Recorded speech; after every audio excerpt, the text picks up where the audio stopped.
Okay, so ngayon, malakas ang ulan ngayon dito sa Jalan Petaling, Kuala Lumpur, Malaysia. So, ito yung nangyayari dito. Nandito ako sa taas ng hotel, So, ayan, yan yung nangyayari dyan. Tapos, bukas, papunta ako ng Penang. Dapat mga 8:30, nandun na ako sa office nila. Tapos, hatid kami sa bus. And then, papunta ng Penang. Tapos, papunta na yun ng Thailand. So, Thailand to Philippines. Ayoko pa nga umuwi. Maganda talaga dito sa lugar eh. So, ayan. So, nag-e-edit ako ngayon ng vlog. Ayan, ng video. Tapos, parang namatay yung ilaw. Buti na lang may bukas ditong bintana. Ayan. Tapos, meron ako ditong parang bintana dito, ganyan. So, ayan, pawis na pawis ako kasi namatay yung aircon, tapos namatay rin yung pintuan na yung parang ginaganyan na card.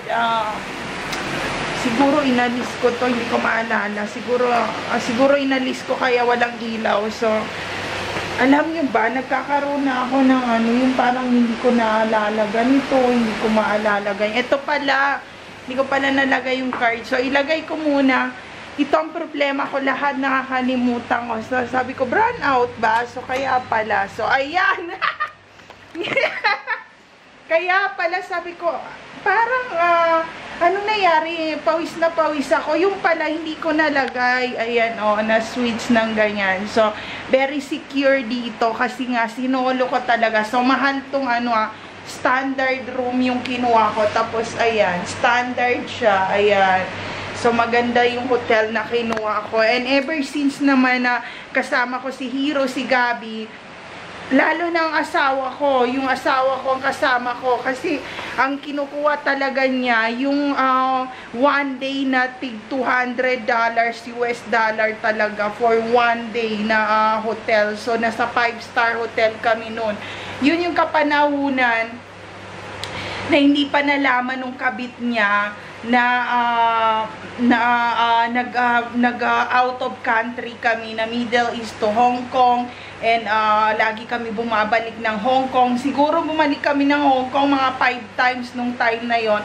So 5-star talaga yung hotel na reservation. So pagdating namin dun sa hotel, sabi na na, ma'am, sir, would you like this? Yung parang inaasikaso ka kasi nga malaki yung bayan mo. So dito mura lang to na hotel, pero ang ganda na.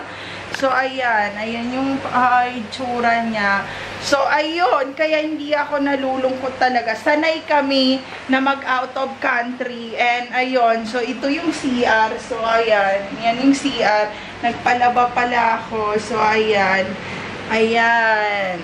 So, ayun, gusto ko lang i-share, friend. Kaya hindi ako nalulungkot. Sanay kami, lalo na sa Jeddah.